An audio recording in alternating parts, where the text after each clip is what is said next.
আজকে আমরা জানি ল এন্ড অর্ডার, আজকে ল এন্ড অর্ডার, আজকে আইন শৃঙ্খলা।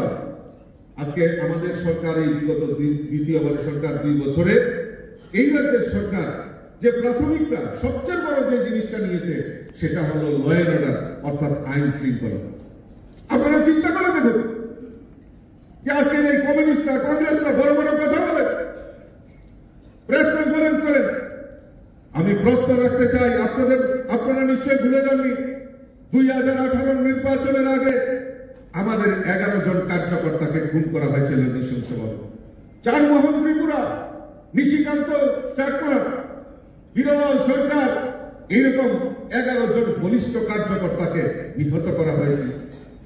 কোন সব বিচার পায়নি তখন সিপিএম এর আমল। আমাদের হাজারো কার্যকর্তা এবং আমার নামেও, ভগবান দাসের নামে, প্রত্যেকের নামে কোনো না কোনো মামলা, মিথ্যা মামলা দিয়ে এই ভারতীয় জনতা পার্টিকে রুখার প্রয়াস করেছিল। আপনারা নিশ্চয়ই ভুলে জানেন। আপনারা বলুন তো 2018 পর ভারতীয় জনতা পার্টির সরকার প্রতিষ্ঠার পর একটাও কোনো রাজনৈতিক হিংসা হয়েছে কিনা? কোন জায়গায় রাজনৈতিক হিংসা হয়েছে কিনা?